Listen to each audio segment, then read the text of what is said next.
Bonjour chers amis créatifs, suite à la vidéo sur la création de nos propres papiers artisanaux, vous étiez quelques-uns à me poser la question, qu'est-ce qu'on fait avec ces papiers une fois qu'on les a créés? Donc en tout cas, qu'est-ce que moi je fais? Alors je vais vous partager quelques idées. Tout d'abord, je les arrange dans un classeur.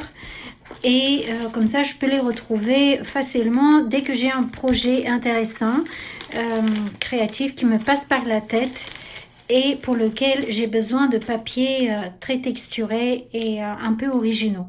Donc, je vous laisse un lien vers la vidéo comment créer vos papiers artisanaux vous-même en descriptif de cette vidéo. Et maintenant, alors, qu'est-ce qu'on peut faire avec ces papiers? Il y a plein de choses en fait. Vous pouvez aussi bien écrire dessus, dessiner. Vous pouvez tester différents médiums pour voir qu'est-ce qui se prête mieux pour chaque surface. Par exemple, le papier à partir de feuilles mortes. Tout l'intérêt de ce papier, c'est vraiment dans la texture. Et ce sera plus difficile pour écrire dessus parce que la surface elle n'est pas lisse. Par contre, tous les autres papiers à partir de feuilles recyclées ou à partir de carton, il n'y a aucun souci, vous pouvez écrire par-dessus. Là, comme j'ai intégré beaucoup d'éléments, beaucoup de feuilles, des aiguilles de mélèze, c'est pas très régulier, mais voilà, encore une fois, ça dépend qu'est-ce que vous intégrez dans votre papier. Ensuite, moi, je les utilise parfois pour faire des cartes. Par exemple, là, j'ai fait une carte d'anniversaire.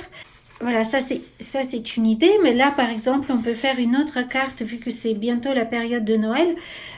Cette fois, c'est à partir du papier que j'ai fait avec des feuilles recyclées, des feuilles mortes. Et comme je vous ai dit, j'adore la texture, mais il est très rugueux pour pouvoir écrire par-dessus. Par contre, la texture en elle-même, je trouve que elle est déjà magnifique.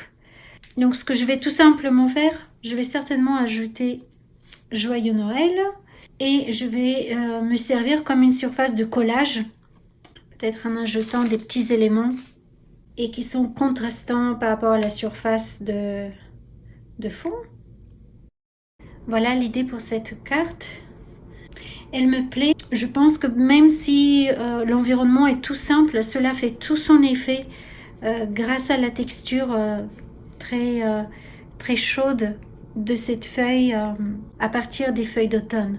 Pour coller sur cette surface, j'utilise tout simplement de la colle en bâtonnet, un petit support pour ne pas mettre plein sur mes doigts. J'évite d'utiliser de la colle trop liquide.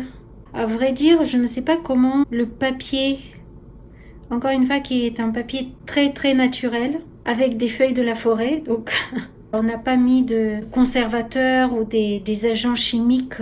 Du coup, je ne sais pas comment il va réagir à l'eau.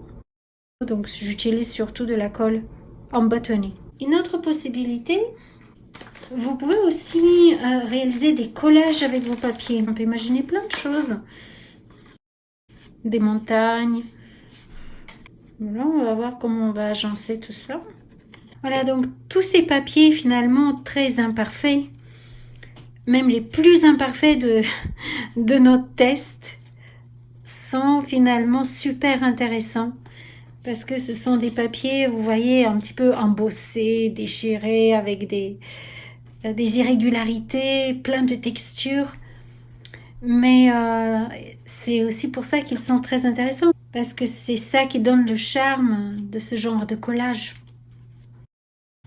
Puis voilà, vous allez avoir plein de textures, plein d'éléments de la nature aussi, du chou frisé. Ici, c'est des pétales d'une autre fleur jaune de notre jardin. Je ne connais pas son nom, mais on a mis du curcuma, des aiguilles de mélèze. Bon voilà, en fait, ce sera en fonction de ce que vous avez dans votre jardin.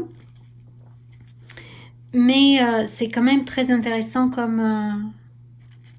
comme démarche et surtout si vous avez une activité éducative avec des enfants. À partir d'un projet comme celui-là, ils peuvent apprendre énormément de choses. Déjà, comment on peut recycler, comme quoi dans la nature, il n'y a rien qui se perd, finalement tout se recycle. Nous, on a recyclé ces feuilles mortes en papier, mais la nature, elle va les recycler en minéraux et puis en nutriments pour la terre. Et voilà, ce petit collage avec des papiers artisanaux est prêt. Voilà, ce sont des couches, pour moi ça représente des couches de la terre avec des montagnes, un petit peu comme un paysage. Et je trouve que c'est aussi un formidable support pour écrire sur chaque couche de la terre jusqu'au sommet des montagnes, des pensées, des réflexions. Et voilà, donc selon les projets ou les idées qui me passent par la tête, ces papiers artisanaux sont vraiment une ressource créative qui est assez sympathique et que j'aime beaucoup. Et voilà, c'est pour cela que je me fais un petit stock de temps en temps dans un classeur. Puis je les ressors quand je pense que voilà, j'ai envie de les utiliser. Alors ceux-là, ils ressemblent un petit peu à des crêpes ou des omelettes avec je sais pas, des légumes dedans. Mais ils sont aussi intéressants. On peut voir des visages dedans, on peut voir des choses. Donc vous pouvez vous en servir aussi de façon abstraite, de façon un petit peu surréaliste et essayer de dessiner quelque chose, de voir le visage. Parfois je vois un chat, hein, parfois je vois un petit être ou un petit monstre qui fait un clin d'œil. Voilà, vous pouvez aussi vous en servir à ce but-là, créer des papiers un petit peu au hasard et voir qu'est-ce que ce hasard vous évoque.